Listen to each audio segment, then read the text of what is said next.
All right, time period 2. Classical era, what used to be referred to as the classical era, 600 BCE to 600 CE. We're talking about roughly 1,200 years of history.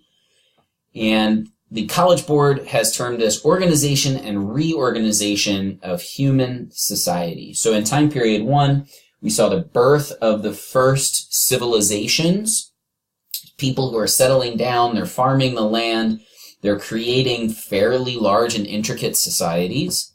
Time period 2, we see this process accelerate, and towards the end of it, maybe decelerate a little bit.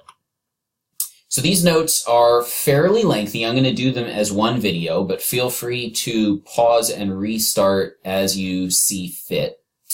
There are 3 key concepts in time period 2. Almost all of the time periods have 3. I think one has 4.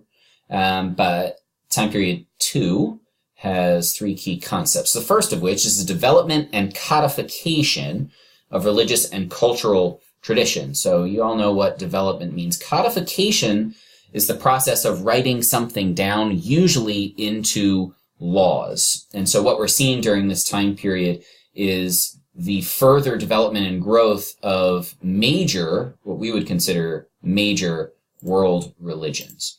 So why religion? So religion, we have to take a step back here and think about what is the purpose of religion from a societal perspective. So why do humans need religion? I put down 4 reasons here. You could probably think of your own to augment or supplement these. Community bonds, moral and ethical codes to follow. So usually the first one that we think about, religion provides a way for humans to live their lives, guidelines to follow, to be sure that they are living, quote unquote, correctly. Religion also reinforces social stratification. So religion is an important thing for rulers of a civilization because it justifies their ruling. Why do you rule? Why do you have more money than me? Why do you have more wealth than me, for example? A ruler might answer because God has ordained it. Religion provides a really strong justification for the stratification of societies. And so that's also Roman numeral 3 there, or bullet 3, I should say. And these differences also lead to conflict. So religion provides a justification for conflict as well. Religion is a double-edged sword, just like almost everything in society. Religion is both good and bad because religion provides a moral and ethical code for people, but it also allows people to separate into us and them. We've already seen religions in time period 1. With the birth of civilization came 3 fairly major religions: Judaism, Zoroastrianism, and Hinduism. 2 of these are have relatively few adherents in today's world, Judaism and Zoroastrianism, at least compared to the major religions that we're going to talk about in a moment, and compared to Hinduism. 4 begin in this 1,200-year time period, and they are fairly major religions. Buddhism doesn't have a crazy amount of adherents today. Same with Confucianism, Confucianism is kind of a weird one because it's not something that we would think of as a religion in some ways, sort of the same with Taoism. They're more philosophical in nature. Christianity, of course, is the largest religion in the world, and that begins during this time period, right in the middle of this time period. A 5th, Islam, begins at the very beginning of time period 3, the very end of this time period. So this time period ends in 600 CE. Islam is going to begin in the first couple decades of the 600s. So we'll talk about that one in time period 3. So first up is Buddhism. Buddhism appears in India, the subcontinent of India, around 500 BCE. Its founder is Siddhartha Gautama, who we know as the Buddha, the Enlightened One. Buddhism develops from Hinduism. It incorporates some aspects of Hinduism, such as karma, dharma, reincarnation. But a key difference is that Buddhism rejects the caste system, which Hinduism supported. Buddhism rejects. And so, whereas Buddhism is incorporating some elements of Hinduism, it also is very strongly opposed to the caste system. So it shouldn't surprise us then that Buddhism finds a great many followers in the poor. The poor, the lowest rungs of Indian society, who are really burdened by the caste system. Buddhism appeals to them because Buddhism is about equality of all, equality in the eyes of God, as it were. Buddhism is also known for the Four Noble Truths, how to live your life through suffering and the curbing of desire, and the Eightfold Path, how to live the right life. And there are 8 different ways, 8 different right ways that Buddhists are supposed to live. And if they do all of these things, they can achieve nirvana, which is accessible to everyone in their lifetime. And they can also break the cycle of reincarnation as well. It is a universal religion, meaning that it is open to all and it is seeking converts. So we refer to these as universal or universalizing religions that are seeking converts. And it is spread through Emperor Ashoka of the Mayan Empire. And we'll talk about the Mayan Empire a little bit in a moment, who converted to Buddhism. And he created what are referred to as the Edicts of Ashoka. And these were edicts, laws that were written down. Remember, we were talking about that word codified, the codification of religion. And they were actually carved into stone and placed all throughout the empire, which of course helped Buddhism to spread because people became more aware of it. So we have Buddhism in the epicenter here of northeast India, and we can see all of the places that it is spreading to China, Korea, Japan, along the Silk Roads, as well as the Indian Ocean trade and the Indian Ocean trade routes here. That being said, Buddhism actually has relatively few adherents in today's world, especially in India, which still the vast majority of Indians are Hindu in their belief system. So next we have Confucianism, sticking in Asia and moving further east to China. Confucianism emerges around the same time as Buddhism, roughly 500 BCE. And the founder is Confucius, very enlightened mind. Again, Confucianism is a religion, but it has some pretty strong philosophical strains throughout it. And so some would view it as more of a philosophy than a religion, but it is a religion. One of the core tenets of Confucianism is filial piety, which is respect for elders. It's a very strong theme that runs throughout Confucianism, and it's one of the ways that Confucianists structure their lives, their societies, and especially their households, is this idea of filial piety. And this is related to the 5 key relationships, superiors and inferiors and their relation to them. Confucianism is a very structured religion, and when we look at the way that the classical Chinese civilizations are structured, they're structured around Confucianism, which provides very rigid rules for how a society should be set up. It's also very patriarchal, with men in charge, fathers being the heads of the household. The civil service exam, which is started by the Han Empire, the Han Dynasty. And the civil service exam is going to provide civil servants for China. Government officials, prospective government officials have to sit for this incredibly rigorous multi-day exam. People have to study for years and years to take this exam, and very few people actually passed. This ensured that China was run by people who were extremely well qualified and prepared for the rigors of government. This ties into Confucianism because Confucianism is all about making sure that people are prepared for their lives and can live their lives correctly. Education, merit-based bureaucracy. So, I thought there was one more bullet after that. Confucianism also provided for social order and stability in China. When a lot of other places are experiencing instability, China is not. And one of the reasons why is because Confucianism is embraced by the Chinese government. It's a very patriarchal top-down way to structure a society. Taoism, interestingly enough, emerges around the same time, in China. around 500 BCE, and is very different than Confucianism. Its founder is Lao Tzu.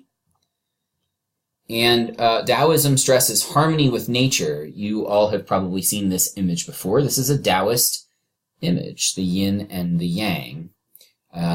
Two sides of the same, two halves of the same whole. Taoism is about just being. If you want to think about what this means, we often in our society think of nothingness as being empty. If there is nothing, there is emptiness. Taoists would say that nothing is in fact something, which is a really strange concept for us to wrap our minds around. But it's this idea that in order for us to live a enriched and fulfilled life, we have to disengage and we have to just allow things to be. The absence of thought, an empty mind, to a Taoist would be a good thing, because if your mind is empty, you can reach harmony. Taoism and Confucianism, you would think, cannot really coexist, but in fact, they do. And Taoism has a profound effect on Chinese culture, whereas Confucianism has a really profound effect on Chinese government and Chinese politics. Taoism has a really profound effect on Chinese culture. Not to say that Confucianism doesn't, but many people in China take the elements of Confucianism and Taoism that they see as beneficial. So medicine, for example, poetry, metallurgy. Taoists are engaged in architectural pursuits. These are all things which we can see stem from Taoism, especially medicine and the arts. It's like poetry. The last of our four major religions to emerge during this time period is Christianity.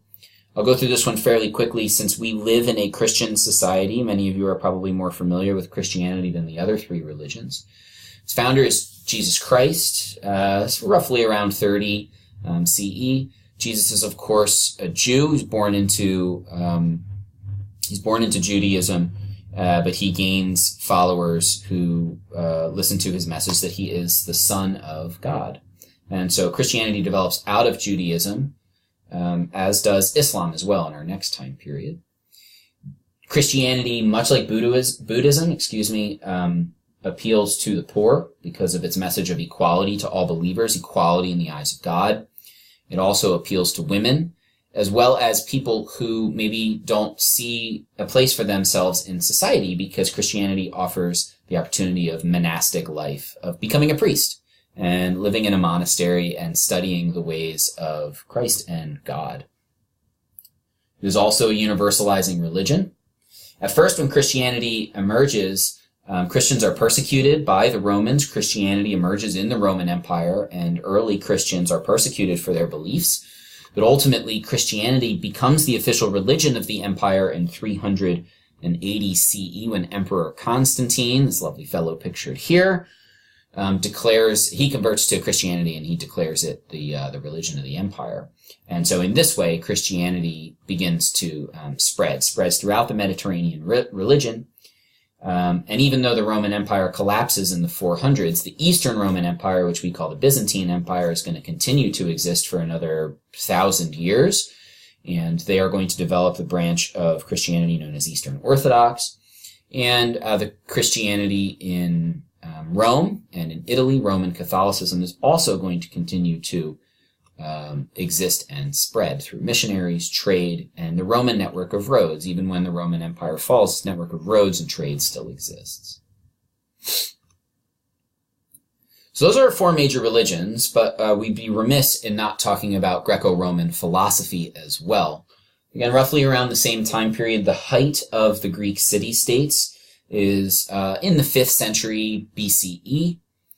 And Greco-Roman philosophy is famous for questioning. We often refer to at Hopewell Valley the Socratic method, which is part of this. We'll talk about Socrates in a moment. Actually, I think it's the next bullet. Yeah, there it is. Socratic method is born out of Greco-Roman philosophy and the scientific method as well. Science, math, reasoning, logic, these are all pillars of modern society, and they are all pillars of Greco-Roman philosophy and belief. Religion is about faith. science and philosophy is about questioning and reason and logic. You could say these are two sides of the same coin in some ways. They often butt heads, science and religion, but they both seek to answer questions about the world around us. So important thinkers, Socrates, Plato, Aristotle, if we're talking about the Greeks. And when we take all of this together, these four major religions and their birth around pretty much the same time, Christianity's the outlier here, but Buddhism, Confucianism, Taoism all emerging right around 500 BCE, Christianity around 30 CE. There is this theory that exists in the historical community known as the axial age theory, which is that this time period is like the most important time period in human history, basically. That when you take all of this together, these new religious beliefs which develop across the world at around the same time, you couple that with the philosophical developments that are happening in the Greco-Roman world, and people like Karl Jaspers, I think that's how you say his name. I think it's Jaspers. The origin and goal of history. He's the one who coins the phrase axial age theory in 1949. Karen Armstrong, in a really famous book that's relatively recent, The Great Transformation, they are both arguing that this is in fact the most important time period in human development and human history, because if you look around the world today, we have billions of people who adhere to these religions and who see the world through the foundations of Greco-Roman philosophy. It's important to note, however, that there are some people who say, this is a myth, that this is historians who are taking these intricate developments which are happening on their own and sort of lumping them into this grand theory. And that's just not the way that human history should work. And so there are people like Ian Provan, in Convenient Myths, again, another recent book, who argue that we should not view history this way, that these are independent developments, and it's just kind of coincidence that they're happening together, and that's all it should be. That's the way we should view it. So if you want to pause, this is probably a good time to do it, because we're going to move on to our second key concept, and that is key concept 2.2, which is the development of states and empires. There should probably be an S after that. Sorry about that. So key concept 2.2, the development of states and empires. We're going to look at mostly the same areas which we just talked about with religion and the development of religions. We'll look at China first. This is a great map. If you want to pause it and just sort of take in this map. So this is the Chinese heartland here, both then and now. And we can see that what we're looking at, this is time period 1, the Shang Dynasty, but what we're looking at throughout this time period, the Zhou Dynasty, the Qin Dynasty, and the Han Dynasty, is they are all increasing their reach across the Chinese heartland and even into the interior of Asia. This is also the time period when the Great Wall of China is begun up here in the north. It is not finished during this time period. It's going to take like a couple thousand years to finish. And the Silk Roads are also associated with this time period too.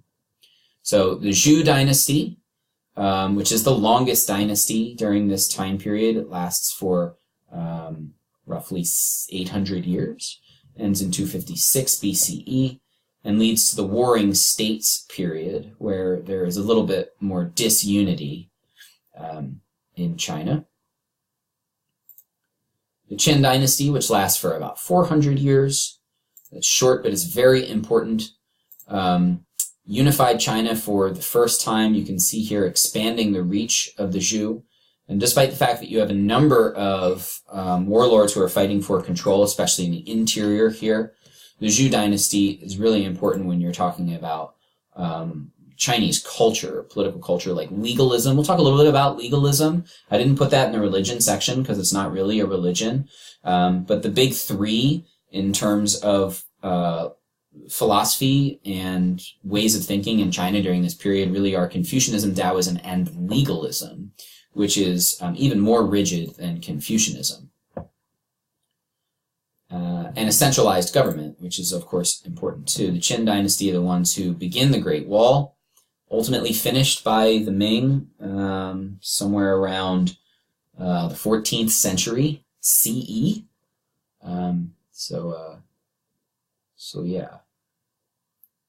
So we can see here a lot is happening here. I mean, this is only under one emperor. This is taking place in 15 years, right? I said 400 before because I misread that. This is 15 years. Standardized weights and measurements, and the Tomb of the Terracotta Warriors. This is a good thing for you to Google. I'll try to remember to show you in class, but the Terracotta Warriors, which were unearthed, this massive army, which was created out of terracotta and showed great possibility for arts and architecture in China. So one emperor, very short time period here, and it's going to lead us into the Han Dynasty, which is the 400-year dynasty that I had referenced earlier. You can see here, very impressive. Golden Age of China, there's peace, stability, there's achievements, ascends the Warring States period, centralized government. This is where we get the civil service exam and the Silk Roads, which linked China to Europe over a network of roads. We'll talk a little bit more about that in Key Concept 2.3. And so a lot of our Confucian elements can be seen during the Han period in China. So achievements, they coined money, the creation of paper. Talk about important. You don't think about things like paper being invented, but it had to be invented by someone at some time, and that was the Han Dynasty. Clocks, compasses, these are massive achievements which are going to spread through the network of the Silk Roads around the Eastern Hemisphere. It's going to take time, but they are going to spread. Turn our attention to India. Most of the history of India is a history of political decentralization. We don't have a lot of times throughout Indian history where the entire subcontinent, or even a large chunk of the subcontinent, is united under one empire, one ruler, or one state. So empire is very much not the norm. Yet we have two during this time period. The Mauryan Empire, 322 to 185 BCE. We can see that over here on the map. This is a pretty comprehensive and all-encompassing empire when you're talking about the Indian subcontinent. Its founder was Chandragupta, and they did unite the subcontinent, as I mentioned. They are the larger of the two early empires. The Gupta Empire is going to come after the Mauryan Empire. The Mauryan Empire is bigger in terms of area controlled. This is Emperor Ashoka, who converted to Buddhism and spread the religion through the edicts of Ashoka and these rock pillars, which you can still see dotted all over India here. I should have put a map up of all the places where they existed, but they existed all over India. The Gupta Empire, which is going to last for somewhere around 300 years, depending on how you define it. Just like the golden age of classical China is under the Han, the golden age of classical India is under the Gupta. Arabic numerals, the concept of 0, base 10. There's a lot of really important mathematical foundations during this time period. Hinduism and sati, the practice of sati and patriarchy, are ensconced in Indian culture during this time. Mediterranean empires. There are a lot here, and I would encourage you to not get too bogged down in knowing the specifics of the Mediterranean empires, really knowing the specifics of any of these empires. This is one of the nice things that the College Board has done with this curriculum, is they've de-emphasized knowing a lot of the specifics, and they are emphasizing making connections across time and place.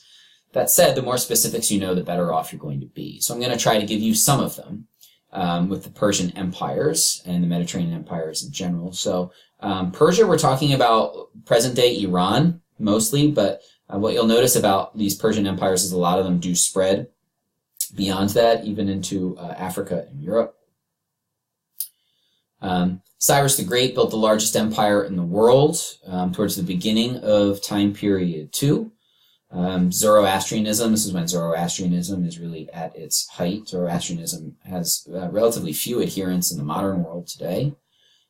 Zoroastrianism preached tolerance. And the royal road system is constructed during this time, 1,600 miles of roads. So you couple this with what the Roman Empire is going to do after this, and also what the Chinese empires are going to do. And by the time we leave time period 2 in 600 CE, we have a pretty intricate road network that is spanning from Europe all the way to Asia and across Persia. Strong military. They used satraps, which were regional leaders. You can think of them as like governors, kind of, to help rule the empire. Ultimately conquered by Alexander the Great. And the Parthian Empire is going to set in after Alexander the Great dies. The Parthian Empire, you'll see here, lasts for almost 500 years. It is, its wealth comes from the Silk Road trades. It's often fighting with the Roman Empire, which is over here on its far western border, but it's still a wealthy and powerful area because of trade. We could say the same about the Sassanid Empire from 224 to just beyond our time period. The Sassanid Empire is going to be replaced by the Islamic Empire, the spread of Islam, during the lifetime of Muhammad, but especially after his death in the 7th century. And it's the last pre-Islamic Persian Empire because of that. It's considered a world power by the Romans and the Byzantines, the Eastern Romans. So these are our Persian empires here, the Achaemenid, the Parthian, and the Sassanid.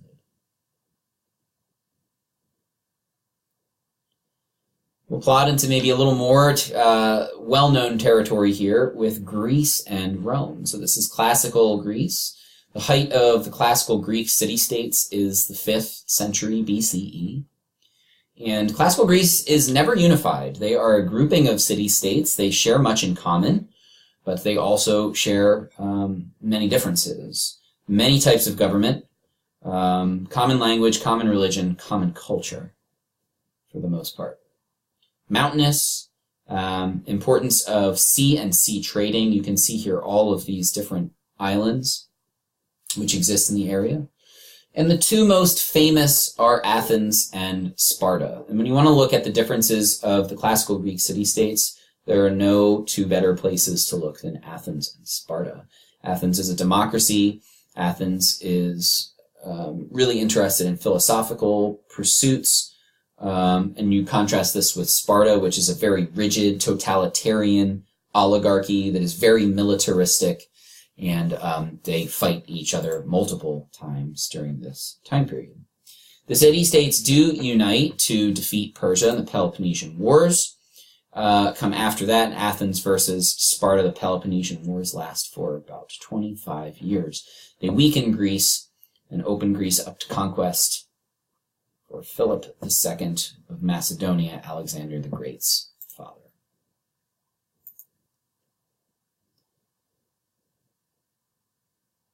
The Hellenistic empires under Alexander the Great, which span both Persia and Greece, which is why I put them here, 740 to 146 BCE, depending on how you're looking at it. This territory changes greatly during this time period.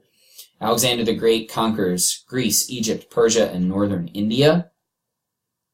And this is really the golden age of this era of libraries, geometry, the growth of cities, the height of Alexandria in Egypt.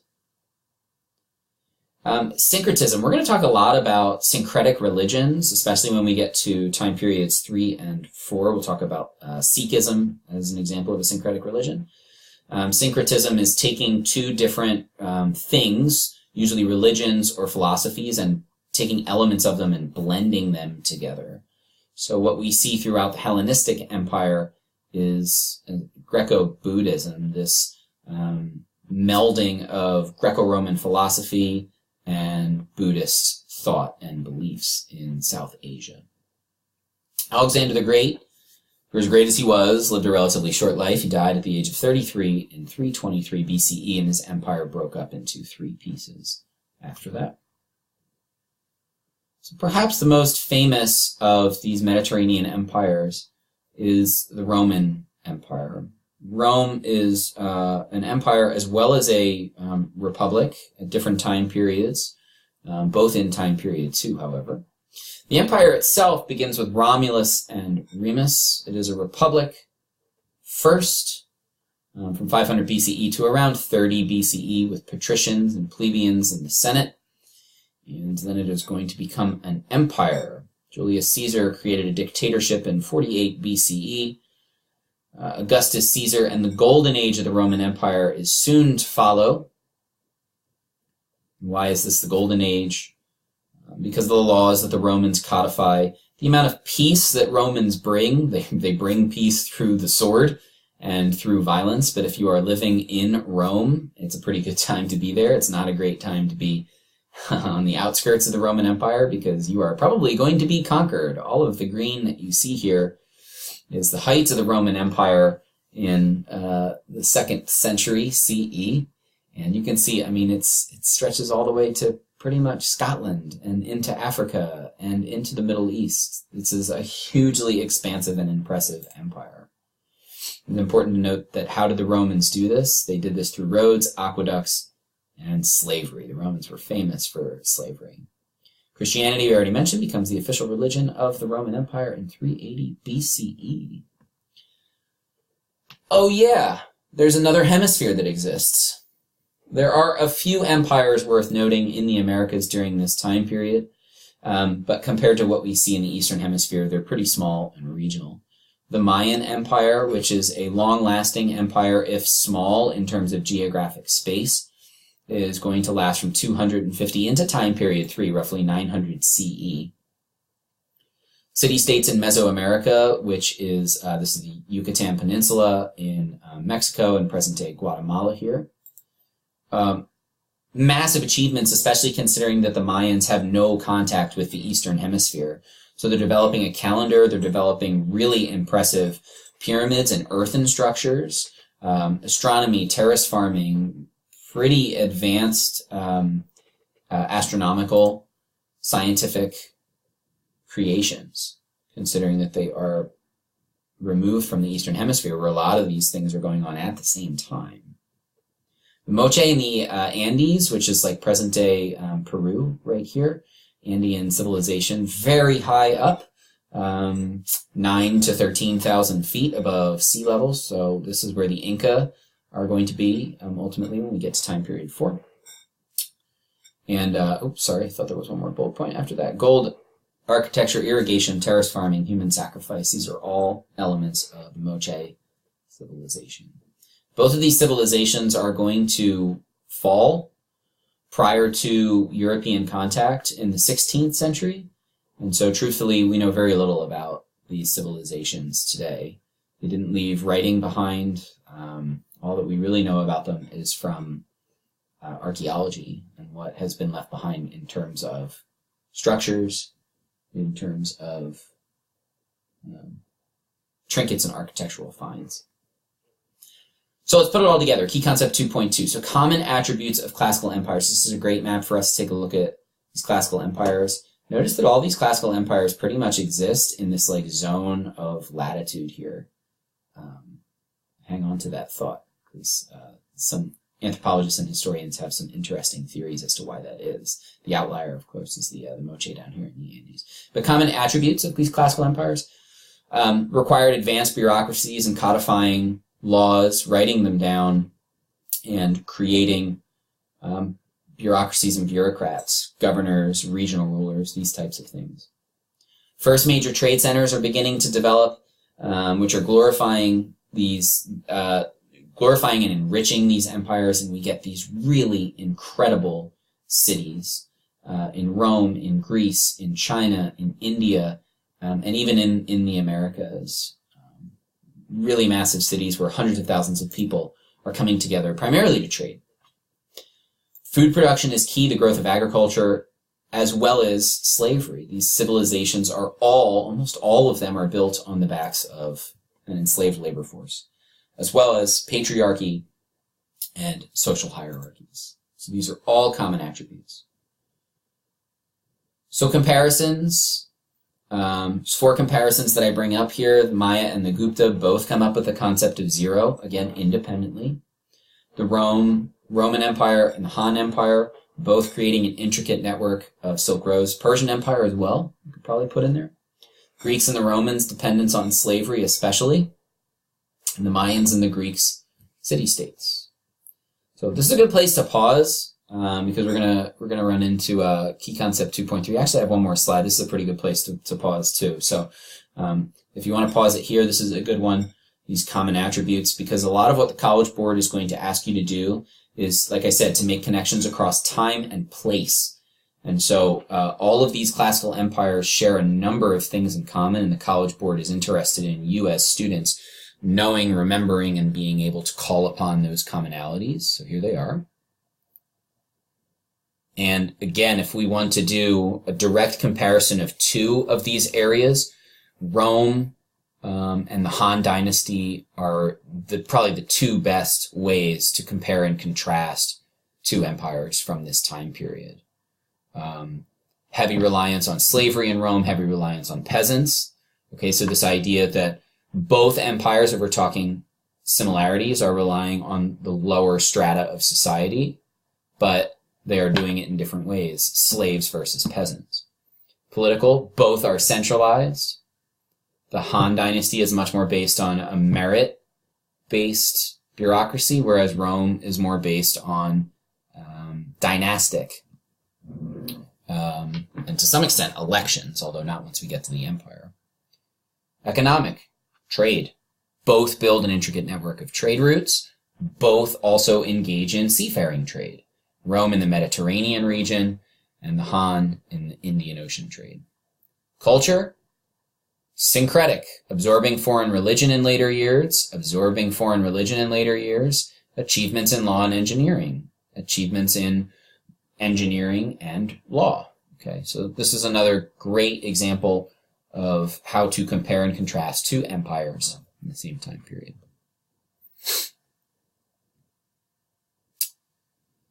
Lastly, we have to talk about the fall of these empires, because by the time we get to the end of this time period, almost all of these empires are gone or are in serious decline.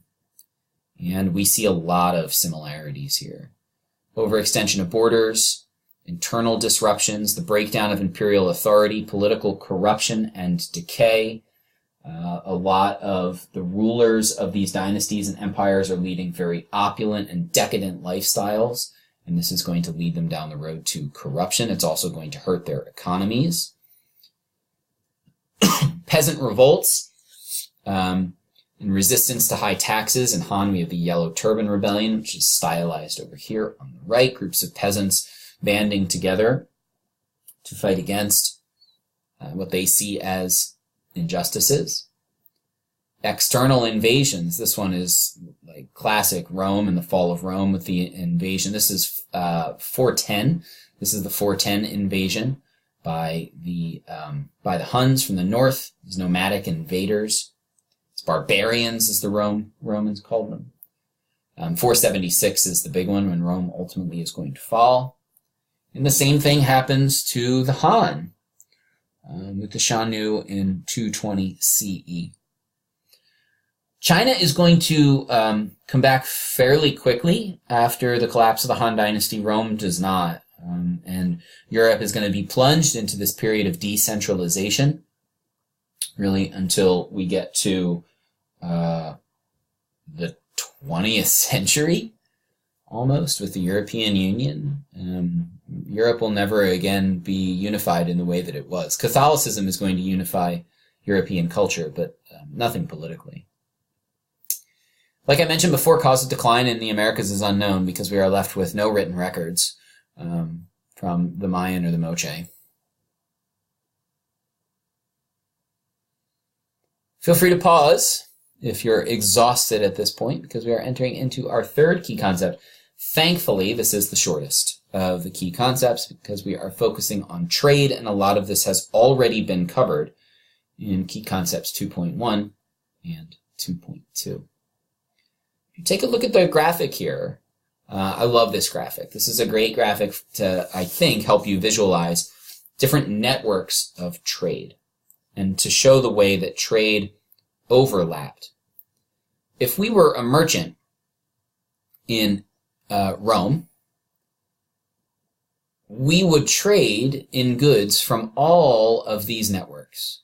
We would trade in spices from India. We would trade in porcelain from China, although this stuff's going to really accelerate in later time periods. But as a merchant in Rome, we would not travel to all of these places. And that's why I like this map, because it shows how these networks overlap and ultimately make their way to Rome. As a merchant, we would not travel the entire length of the Silk Road to China and back.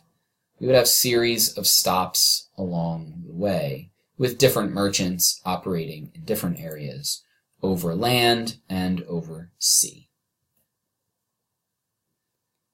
So when we're talking about overland, we're talking about the Silk Roads. I put an S there. Oftentimes people refer to it as the Silk Road, and that's a misnomer. It's a series of roads. It's a network of roads. It is not one single road. Important for you to note that. The Chinese have a monopoly on silk, which is desirable and expensive, which is where the roads get their name. But all kinds of goods are being traded across the Silk Roads. From East Asia to West, silk, horses, spices, furs, rice, typo, porcelain. From South Asia to East and West, cotton, spices, sandalwood, rice. From Central Asia to East, West, and South, dates, almonds, fruit, camels, horses. From points west, think the Mediterranean Sea, glass, gold, olive oil, perfumes. I mean, so these are all goods which are fairly regionalized and which are desired in other regions. And so if you think back to that map showing the different zones, if you're a trader in the Mediterranean Sea, you're going to trade glass or olive oil or perfumes for these things that you can't really get in the Mediterranean: silk, spices, rice, porcelain, etc. Technology also allows for trade to accelerate during this time period. The Khanate system, irrigation, transports water from below ground to surfaces in arid regions, Central Asia to Southwest Asia. And also the spread of religion is going to facilitate trade too, and vice versa. Trade is going to facilitate the spread of religion. Merchants are some of the best missionaries. They didn't necessarily intend to be missionaries, but with their wares went religion as well. An unintended consequence of the connection of these different areas of the world is also the spread of disease. Disease is spread from one region to another. The Black Death, which is really synonymous with a later time period and the quote-unquote Dark Ages in Europe, but the plague exists all throughout this time period and the next and the one previous. But the more trade you have between regions and people who wouldn't otherwise come into contact, the worse that the plague gets and the easier it spreads. So this is overland trade. This last one here, we're talking about primarily overland trade. Here, the Indian Ocean trade and the Mediterranean Sea trade is another one you're talking about by sea. Land has some benefits. Traveling by land, you can really do it any time of the year. You don't have to worry about like ports freezing over, for example. You don't have to worry about the winds and the wind direction. Traveling over land is pretty dangerous, however, because you have to worry about bandits and vandals. Traveling by sea can be safer, although of course you have to worry about pirates too. So each has their advantages and disadvantages, which is why both exist.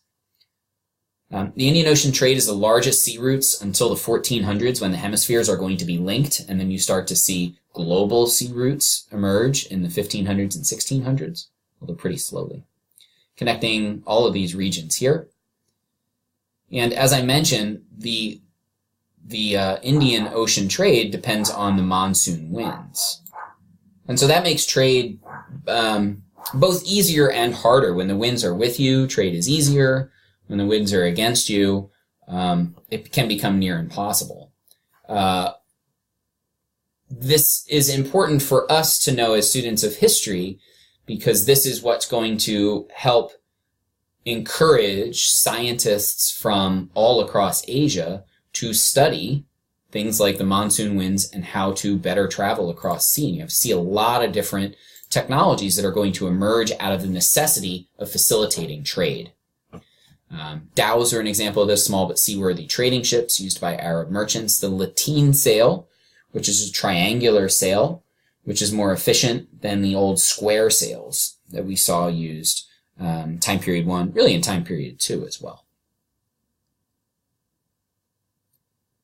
Another trade route which we should talk about is the trans-Saharan trade route, which you see here. Trans meaning across, Sahara, Sahara Desert, so trans-Saharan trade routes. North Africa to Mediterranean coastal cities here. Some of the goods traded: gold, salt, ivory, animal hides, and of course slaves. Although this slave trade is not going to be near the same as the slave trade that's going to exist in time period 4. And you start talking about the transatlantic slave trade.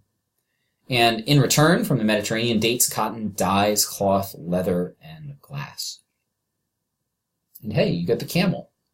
In the 1st century CE, probably a little more important, is the saddle in 300 CE.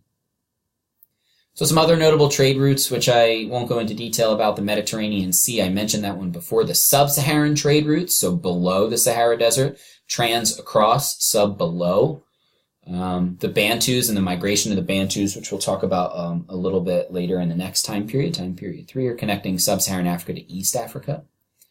The Black Sea, which you can't really see, but which is up here, is a pretty intricate trade network up there. So who's missing? The Americas are. And why is that?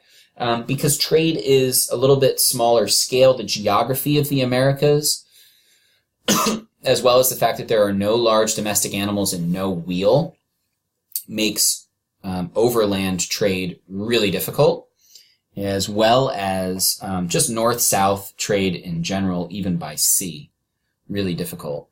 If you think about the Moche civilization up in the Andes, 10,000 feet above sea level, well, how are you going to get goods off a ship up to that civilization? The logistics are mind-boggling. And so what you see then is much smaller scale trade and much more regional trade. You don't see these large, intricate networks. At least we don't think, because we don't have many records from the time period. Well, that's it.